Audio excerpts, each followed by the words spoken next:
I think life has been very challenging because with things being so difficult for the staff, with difficult and challenging behaviour from the young people themselves, it has actually meant that the time that they're allowed out of their room has been significantly reduced.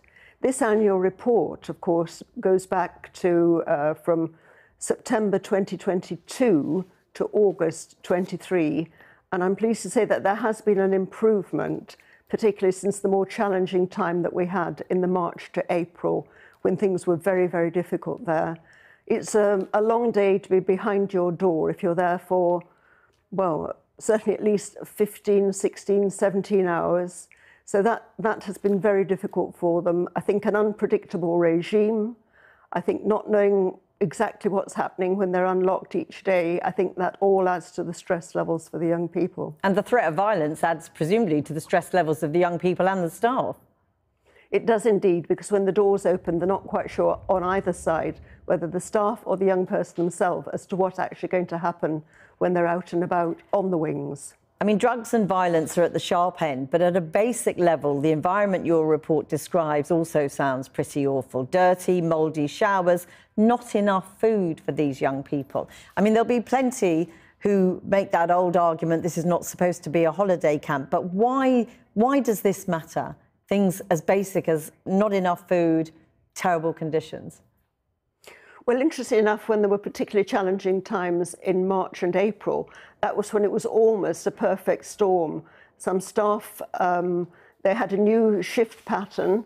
The boys and girls had all been given a new menu, which they didn't like. There was a lot of unsettlement, a lot of fines, a lot of fighting, and there were several serious, very serious incidents took place. And I think that's what made things become much more difficult and much more challenging. I think for us as a society, it's something very difficult. A lot of people do feel, yes, the keys should be put in the door, locked and thrown away. But actually, I think it's very important for all of us to realise that, in fact, prison has to work. It's not working at the moment, but it has to work. Because some of these boys, yes, they do have very, very long sentences. Some of them, in fact, will still be there when I'm long and gone, dead and buried. But in fact, prison needs to work because eventually they will all come out of prison. They will be your neighbours, they will be at school with your children, they will be working, some of them, in the community.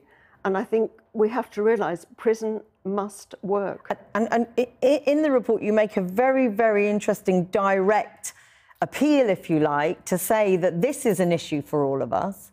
The rising numbers of children being convicted of serious crimes, it's something we've reported on a lot, and that it needs national attention. But I look back to a report you did several years ago, and you made exactly the same appeal. No one is listening, it seems. No, and I think it's very frustrating. I did notice the actor Idris Elba, he was making a plea for something to be done, particularly about knife crime. And I thought, you know, it does need somebody like that to actually challenge the government, somebody that is in the media eye. Because as you rightly say, every year we write our annual report, and I know the other YOIs are the same as well. They write the annual report, and we feel nobody really listens. Knife crime is very serious, very dangerous. And I think although the government keep telling us, yes, the numbers are going down, the numbers are going down, they're not. This week, I think there were certainly 2 or 3 youngsters who have been stabbed to death.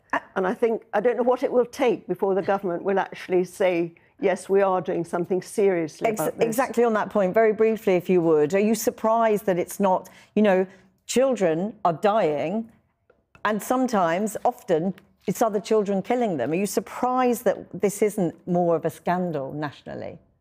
I think it is a scandal. I am surprised because I think, you know, parents, grandparents of young children, young teenage children who are going out and about, particularly socially at the weekend, they must be worried. Certainly with my own children, it wasn't something that I ever thought about. When they went out meeting their friends at the weekend, I never thought, oh, I hope they'll come back home alive. But I certainly think that now with my own grandchildren.